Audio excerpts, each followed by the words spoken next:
Hello everyone, I Jyoti welcome you all on study eight channel. आज हम लोग करने वाले हैं कक्षा 7 हिंदी वसंत बुक से कविता हम पंछी उन्मुक्त गगन के। तो चलिए इसको स्टार्ट करते हैं।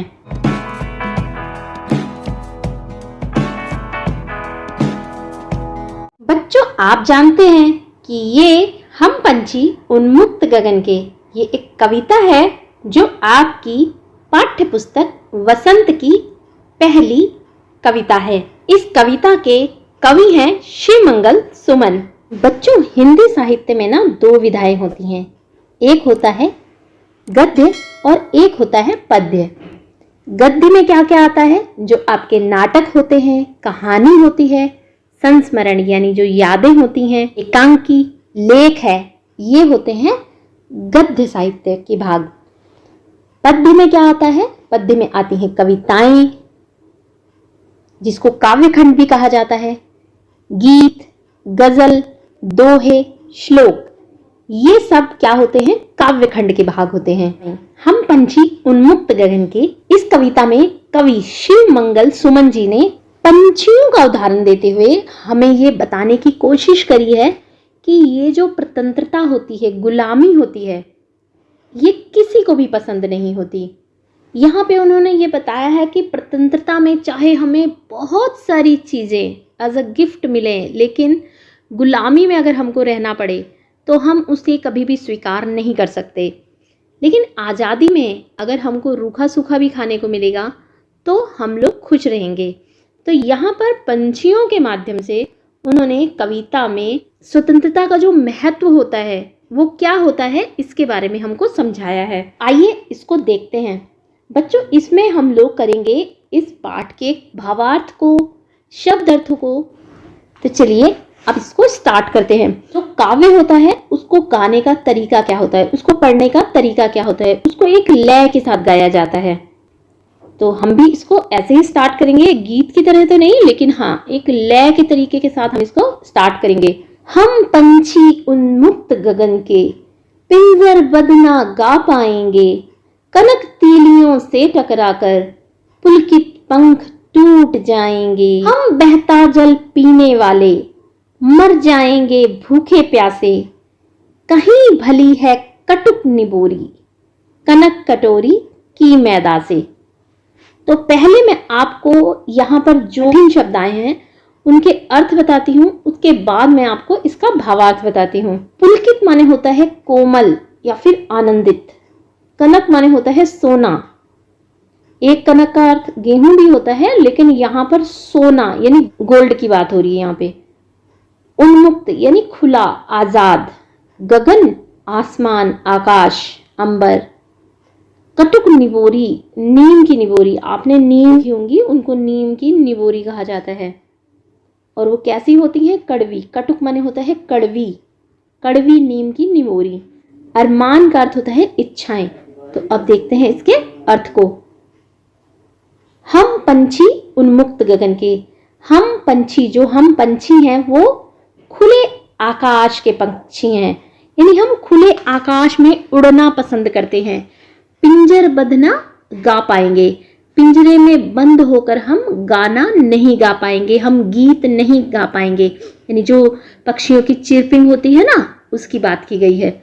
कनक तीलियों से टकराकर, कनक माने सोना, चाहे पिंजरा सोने की तीलियों से ही क्यों ना बना हो, उनसे जब हमारे पंख टकराएंगे, अगर हम पिंजरे में बंद होंगे तो हमारे जो खुले पंख हैं, आनंदित पंख हैं, वो टूट जाएंगे। हम बहता जल पीने वाले, और हमको क्या पसंद है? नदियों में जो बहता हुआ जल होता है, हम उसको पीने वाले हैं। मर जाएंगे भूखे प्यासे, हम पिंजरे में भूखे प्यासे रहकर मर जाएंगे। कहीं भली है कटुक निबोरी कनक कटोरी की मैदा से। चाहे आप हमें पिंजरे में सोने की कटोरी में मैदा, मैदा यानी अच्छी अच्छी चीजें क्यों ना दे दें, उससे कहीं अच्छी है हमें आजादी में मिली हुई नींबू की कड़वी निबोरी। आइए इसके भावार्थ को देखते हैं। भावार्थ आप किस तरह से लिखते हैं? आपको इस तरह से पूरा पैराग्राफ लिखने की जरूरत नहीं होती है, तो आप इसको कैसे लिखेंगे? हम और फिर कर देंगे डैश डैश डैश और फिर लिख देंगे, अगर आपको 2 अध्याय तक लिखना है तो आप वहाँ तक लिखेंगे, अदरवाइज आपको जहाँ भी आपके कोर्स में लिखने को आया है आप उसी तरह से लिखेंगे, मैदा से। तो इस तरह से आप इसको डैश डैश करके लिख देंगे। पूरा पैराग्राफ आपको लिखने की ज़रूरत नहीं होती क्योंकि आपकी बुक में पूरी पोम दी होती है, कविता आपकी बुक में ही दी होती है। तो इसका हम भावार्थ कैसे लिखेंगे आइए देख लेते हैं। हम सभी जानते हैं कि पक्षी जो होते हैं वो खुले आकाश में विचरण करते हैं, खुले आकाश में घूमते हैं, उड़ते हैं। यह पक्षियों की एक स्वाभाविक विशेषता है। यदि इन पक्षियों को पिंजरे में बंद कर दिया गया तो वह गा नहीं पाएंगे, क्योंकि गीत तभी गाए जाते हैं जब खुशी होती है। पक्षी भी चिरपिंग तब करते हैं जब वो खुश होते हैं। और खुले आकाश में स्वतंत्र रूप में उड़ने वाले पक्षी पिंजरे में बंद होकर कभी खुश नहीं रह सकते। हम उन्हें सोने के बने पिंजरे में भी रखें तो भी कुछ फर्क पड़ने वाला नहीं है। क्यों? क्योंकि सलाखें चाहे सोने की हों या फिर लोहे की, पर खुशी में फड़फड़ाते उनके पंख तोड़कर ही छोड़ेंगी। पक्षी कह रहे हैं कि हमें नदियों और झरनों का बहता जल पीने की आदत है, हमें वो ही पीना अच्छा लगता है। हमें सोने के पिंजरे का खाना पानी अच्छा नहीं लगेगा और हम भूखे प्यासे मर जाएंगे। हमें तो आजाद रहकर कड़वी निबोरी यानी नीम का फल खाना ही पसंद है। गुलामी में मिली सोने की कटोरी की मैदा उन्हें कभी पसंद नहीं आएगी, क्योंकि पराधीनता यानी गुलामी में मिला हुआ खाना कभी स्वादिष्ट लग ही नहीं सकता। स्वर्ण श्रृंखला के बंधन में अपनी गति उड़ान सब भूले, बस सपनों में देख रहे हैं तरु की फुनगी पर के झूले। ऐसे थे अरमान की उड़ते नीले नभ की सीमा पाने, लाल किरण सी चोंच खोल चुगते तारक अनार के दाने। तो इसके भी पहले हम शब्दार्थ देख लेते हैं। स्वर्ण श्रृंखला, स्वर्ण श्रृंखला यानी सोने का पिंजरा। तरु, तरु कहते हैं पेड़ को, वृक्ष को। फुनगी, जो पेड़ के सबसे ऊपर वाला कोमल पत्ता होता है उसको, या फिर जो ऊपर सबसे ऊपर टहनी होती है बिल्कुल सॉफ्ट पार्ट वाली, उसको फुनगी कहा जाता है। नील यानी नीला, गगन आसमान अंबर, तारक यानी तारे। आइए देखते हैं इस स्टैंजा के अर्थ को। तो पक्षी कहते हैं कि अगर हमको स्वर्ण श्रृंखला के बंधन में, स्वर्ण यानी सोने की जो श्रृंखला है उसके बंधन में हम क्या हो गया है, हम अपनी गति उड़ान सब भूल गए हैं। यानी जब पिंजरे में हैं तो वो उड़ नहीं पा रहे हैं, तो पिंजरे में रहकर वो अपनी गति, किस स्पीड से वो दौड़ते हैं, अपनी उड़ान कैसे उड़ते हैं वो भूल गए हैं। वो सपनों में देख रहे हैं, क्योंकि अब पिंजरे में हैं तो वो बाहर तो जा नहीं सकते, तो वो सपनों में ही ये देख रहे हैं कि पेड़ की जो फुनगी है उस पर वो कैसे झूले लेते हैं, यानी पेड़ के जो सबसे ऊपर वाला पार्ट होता है उस पर वो कैसे झूलते हैं। ऐसे थे अरमान की उड़ते, उनकी ऐसी इच्छाएं थी, अरमान कहते हैं इच्छाओं को, उनकी ऐसी इच्छाएं थी कि वो नीले नभ, नीला नभ कहते हैं आकाश को, नीले आसमान की सीमा को पाने के लिए वो उड़ रहे होते, वो उड़ते। और क्या करते, लाल किरण सी चोंच खोलकर, जो उनकी चोंच है वो लाल रंग की, चोंच को खोलकर वो चुगते, तारों को चुनते, अनार के दानों के समान जो तारे हैं उनको चुग रहे होते। उनका कहने का अर्थ ये भी है कि वो जो धरती पर अनाज के दाने बिखरे रहते हैं उनको अपनी चोंच से चुग रहे होते, अपनी चोंच से चुग रहे होते। उनकी ऐसी इच्छाएं थी, यानी पंछियों की ये इच्छाएं हैं कि वो कभी भी पिंजरे में ना रही, वो आकाश में उड़े, नीले अंबर में अपनी स्पीड के साथ, अपनी गति के साथ अपने पंखों को फैलाकर वो उड़े। तो वो पक्षी कह रहे हैं कि अब तो हम पिंजरे में हैं, तो ये सब हमको ऐसा बस सपने में ही हम ये सब देख पा रहे हैं कि हम पेड़ की फुनगी पर बैठकर झूले झूल रहे हैं। इसका भावार्थ कैसे लिखेंगे, तो ऐसे लिखेंगे, स्वर्ण श्रृंखला और फिर करेंगे डैश डैश डैश और फिर अनार के दाने। इसके बाद लिखेंगे इसके भावार्थ को। पक्षी कह रहे हैं कि हम सोने के इस पिंजरे में कैद होकर अपनी तीव्रता यानी गति, स्पीड और उड़ने की कला सब कुछ भूल गए हैं। पहले हम वृक्ष की सबसे ऊपर वाली टहनी के सिरे पर बैठकर झूला करते थे, यानी जो फुनगी होती है उस पर बैठकर झूला करते थे। अब यह एक सपना बनकर रह गया है। हमारी इच्छा थी कि हम कभी उड़ते उड़ते दूर तक नीले आकाश के उस छोर तक पहुंच जाएंगे जहां वह समाप्त होता है। अच्छा बच्चों, आपने देखा होगा ना कि जब आप बाहर खड़े होते हैं तो जब दूर तक आप देखते हैं तो आपको कहीं ना कहीं ऐसा लगता होगा कि जो आसमान है और धरती है वो मिल रहे हैं। तो इसी तरह से पक्षी भी कह रहे हैं कि हमको उड़ते उड़ते हम नीले आकाश के उस छोर तक पहुंच जाएंगे। हमको भी ऐसा लगता है कि जहां पर वो समाप्त होता है। हमारा अरमान था, हमारी ये इच्छा थी कि किरणों जैसे अपनी लाल चोंच से हम तारों जैसे अनार के दानों को चुगेंगे। परंतु इस गुलामी के जीवन ने हमारे सारे सपनों और अरमानों को तोड़ दिया है। हमारी खुशियां हमसे छिन गई हैं। अब तो हम पिंजरे में ही बंदी बनकर रह गए हैं। अब देखते हैं अगले स्टेंजा को। होती सीमाहीन क्षितिज से इन पंखों की होड़ा होड़ी, या तो क्षितिज मिलन बन जाता या तंती सांसों की डोरी। नीड़ न दो चाहे टहनी का, आश्रय छिन्न भिन्न कर डालो, लेकिन पंख दिए हैं तो आकुल उड़ान में विघ्न न डालो। आगे शिव मंगल सुमन जी कहते हैं कि पक्षी उड़ने को इतने व्याकुल हैं कि वो कहते हैं कि चाहे हमें घोंसला दो या ना दो, चाहे हमारे रहने की जगह को बिल्कुल तितर बितर कर दो, छिन्न भिन्न कर दो, लेकिन क्योंकि भगवान ने हमें पंख दिए हैं तो हमारी जो व्याकुल उड़ान है उसमें किसी तरह का विघ्न आप लोग मत डालो, कोई बाधा मत डालो। पक्षी कहते हैं कि हम आकाश में उड़ना चाहते हैं, हम सीमाहीन क्षितिज से इन पंखों की होड़ा होड़ी करना चाहते हैं, हम उड़ना चाहते हैं। या तो ये जो क्षितिज है, आकाश है, इससे हम मिल जाते, उस क्षितिज से हम मिल जाते, या हमारे प्राण चले जाते। लेकिन हमें पिंजरा बिल्कुल पसंद नहीं है, हमें गुलामी पसंद नहीं है, हमें उड़ने दो। उसमें तुम लोग किसी तरह की भी बाधा मत डालो। नीड़ कहते हैं घोंसले को, नेस्ट को। पक्षी कहते हैं कि चाहे तुम हमें नीड़ न दो टहनी का, तुम हमें घोंसला मत दो, चाहे हमारे आश्रय को छिन्न भिन्न कर डालो। आश्रय कहते हैं रहने की जगह, जो हमारे रहने की जगह है, रहने का स्थान है, उसको कहते हैं आश्रय। तो चाहे तुम हमारे आश्रय को छिन्न भिन्न कर डालो, लेकिन क्योंकि भगवान ने हमें पंख दिए हैं तो हमारी जो आकुल उड़ान है, हमारी जो उड़ने की तमन्ना है, उसमें तुम किसी तरह का विघ्न न डालो। विघ्न कहते हैं बाधा को, ऑब्स्टेकल होती है ना, उसको कहते हैं विघ्न। तो उसमें तुम हम किसी प्रकार की विघ्न मत डालो, किसी तरह की बाधा मत डालो।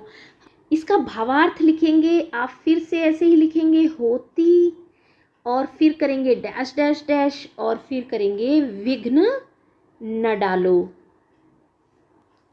और फिर इसके भावार्थ को लिख देंगे। किस तरह से लिखेंगे? इन पंक्तियों में पक्षी कह रहे हैं कि यदि हम आज़ाद होते तो उड़ते उड़ते आकाश की सीमा ढूंढने निकल जाते। अपने इस प्रयास में हम या तो क्षितिज के आखिरी छोर तक पहुंचकर ही दम लेते या अपने प्राण त्याग देते।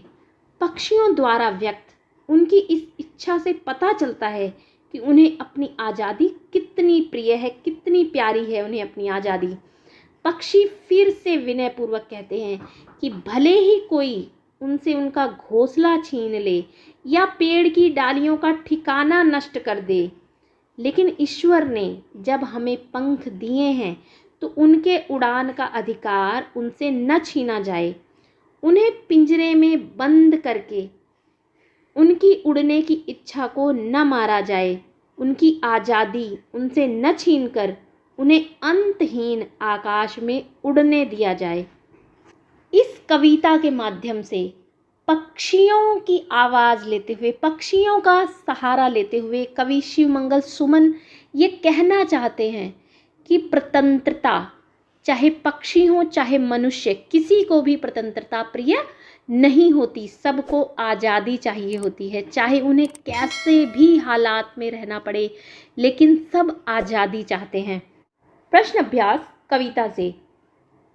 हर तरह की सुख सुविधाएं पाकर भी पंछी पिंजरे में बंद क्यों नहीं रहना चाहते? तो इसका उत्तर है, हर तरह की सुख सुविधाएं पाकर भी पंछी पिंजरे में नहीं रहना चाहते, क्योंकि वह उन्मुक्त गगन का पंछी है। वह पिंजरे में रहकर न गा पाएगा, न ही अपने पंख फैला पाएगा, क्योंकि अगर वह पिंजरे में पंख फैलाएगा तो पिंजरे की सलाखों से लड़कर उसके पंख टूट जाएंगे। अगला प्रश्न है प्रश्न नंबर 2, पंछी उन्मुक्त रहकर अपनी कौन कौन सी इच्छाएं पूरी करना चाहते हैं? इसका उत्तर है, पंछी उन्मुक्त रहकर खुले आसमान में उड़ना चाहते हैं, नीम की कड़वी निबोरियां खाना चाहते हैं, नदी का बहता हुआ जल पीना चाहते हैं। अब देखते हैं अगले प्रश्न को। भाव स्पष्ट कीजिए। या तो क्षितिज मिलन बन जाता या तंती सांसों की डोरी। इस पंक्ति का भाव है कि या तो पंछी उड़कर वहां पहुंच जाएगा जहां जमीन और आसमान मिलते हैं, या तो उसकी सांसों की डोर टूट जाएगी। कविता से आगे प्रश्न है, बहुत से लोग पक्षी पालते हैं, पक्षियों को पालना उचित है अथवा नहीं? अपने विचार लिखिए। आपने देखा होगा बहुत से लोग पक्षियों को पालते हैं, कोई तोते पालता है, कोई कबूतर पालता है। आपको क्या लगता है, पक्षियों को पालना चाहिए कि नहीं पालना चाहिए? अपने विचार प्रस्तुत करिए।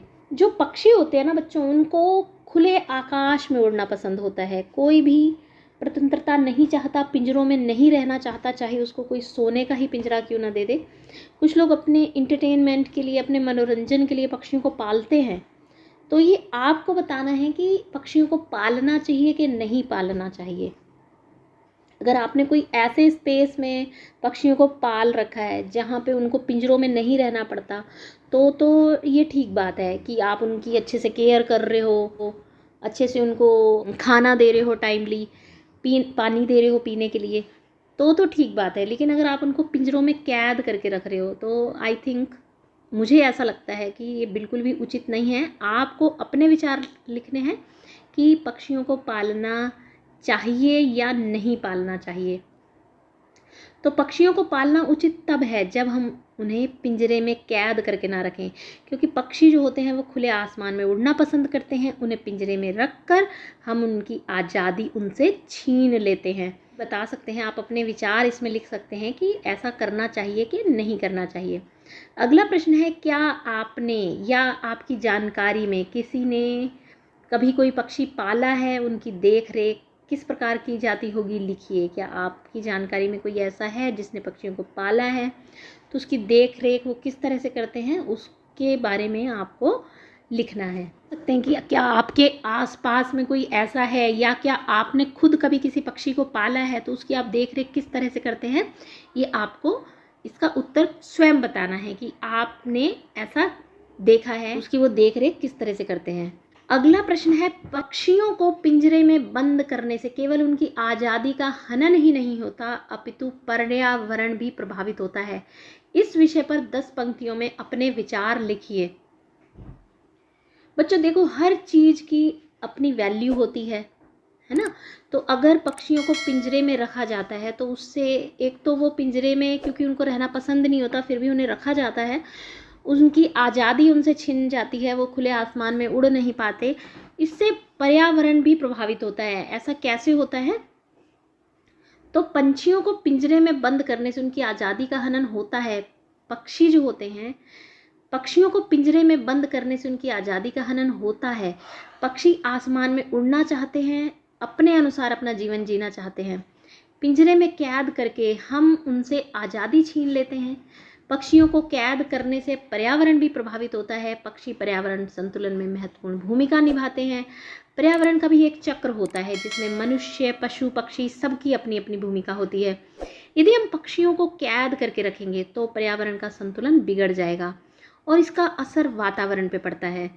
खेती में कीटनाशक युक्त बीजों का प्रयोग करके पक्षियों को सर्वाधिक नुकसानदायक होता है, उनके लिए बहुत नुकसानदायक होता है। खेतों में जो कीटनाशक बीजों का प्रयोग किया जाता है, इन्हें खाने से पक्षियों की संख्या बहुत कम रह गई है।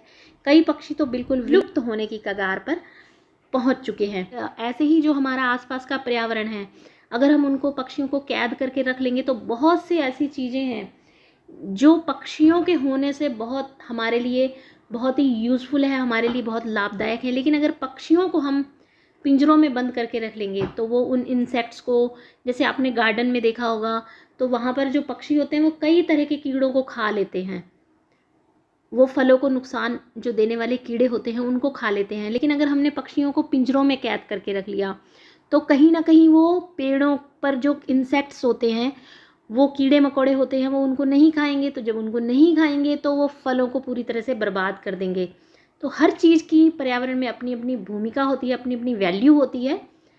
तो आप भी अपने इसमें और विचार लिख सकते हैं। अगली है भाषा की बात। स्वर्ण श्रृंखला और लाल किरण सी में रेखांकित शब्द गुणवाचक विशेषण है। ये स्वर्ण है और ये लाल है, ये क्या है? गुणवाचक विशेषण है। कविता से ढूंढकर इस प्रकार के 3 और उदाहरण लिखिए। तो पहले तो आपको ये पता होना चाहिए कि विशेषण क्या होता है। तो विशेषण क्या होता है? विशेषण जो होता है वो शब्द जो संज्ञा या सर्वनाम की विशेषता को बताते हैं उनको कहा जाता है विशेषण। श्रृंखला के गुण को बताया गया कि वो किस तरह का है, सोने का है। ऐसे ही किरण के लिए बात की गई है, लाल रंग की किरण है। जैसे छाता है, अगर वो गुलाबी रंग का है तो हम कहेंगे गुलाबी छाता। तो जो छाता है उसकी विशेषता क्या बता रहा है? उसका गुलाबी रंग होना। आपको क्या करना है? कविता से ढूंढकर इस तरह के 3 और उदाहरण लिखने हैं। तो यहाँ से आप देखेंगे कविता से, कनक तीलियाँ, सोने की तीलियाँ। तो ये क्या है? तीलियों की विशेषता सोने की तीलियाँ हैं। और कटुक निबोरी, नीम की निबोरी कैसी है? कड़वी। क्या कह सकते हैं? और नीला नभ, नीला आसमान। आप देखते हैं अगले प्रश्न को। भूखे प्यासे में द्वंद्व समास है। इन दोनों शब्दों के बीच लगे चिन्ह को, ये जो इस तरह का चिन्ह होता है 2 शब्दों के बीच में, ये वाला, इसको बोलते हैं सामासिक चिन्ह। इस चिन्ह से और का संकेत मिलता है, भूखे और प्यासे। जैसे भूखे प्यासे, भूखे और प्यासे। तो इस तरह के 10 से अन्य उदाहरण खोजकर आपको लिखने हैं। देखो समास क्या होता है, यहाँ पे बात की गई है समास की।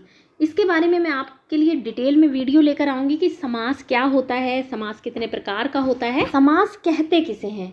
जो आपस में संबंध रखने वाले 2 या 2 से अधिक शब्दों के बीच में जब विभक्ति हटाकर उन दोनों शब्दों को मिलाया जाता है तब उस मेल को समास कहा जाता है। या फिर दूसरे शब्दों में हम ये कह सकते हैं कि 2 या 2 से अधिक शब्द मिलकर जब एक नया शब्द उससे मिलता जुलता शब्द का निर्माण करते हैं तो उसको कहते हैं समास। बच्चों, समास के जो होते हैं ना, वो 6 मुख्य भेद होते हैं। अव्ययी भाव समास, तत्पुरुष समास, कर्मधारय समास, द्विगु समास, द्वंद्व समास और बहुव्रीहि समास। तो यहाँ पर उसमें बात की गई है द्वंद्व समास की। देखो, जिसमें भी और शब्द का लोप होगा तो वहाँ पर क्या होता है? द्वंद्व समास होता है। जैसे लिखा है राम श्याम, तो यहाँ पे इसका मतलब क्या हो गया? राम और श्याम। इसमें कौन से शब्द का लोप है? और का। राम और श्याम, माता पिता, माता और पिता। दिन रात, दिन और रात। यहाँ आप ये भी कह सकते हैं जिस समास में 2 अपोजिट वर्ड्स का यूज होता है, विपरीत शब्दों का यूज होता है, तो वहाँ पर भी द्वंद्व समास का प्रयोग होता है। जैसे आपको 10 शब्द लिखने हैं। समास पर मैं वीडियो अलग से लेकर आऊँगी। आपको बताना है कि आपको ये वीडियो कैसी लगी। अच्छी लगी हो तो इसको लाइक कर देना, अपने दोस्तों में ज़्यादा से ज़्यादा शेयर करना। जो लोग चैनल पर नए हैं, चैनल को सब्सक्राइब कर लेना। Thanks for watching. बहुत जल्द मिलेंगे हमारी नेक्स्ट वीडियो के साथ। Till then bye.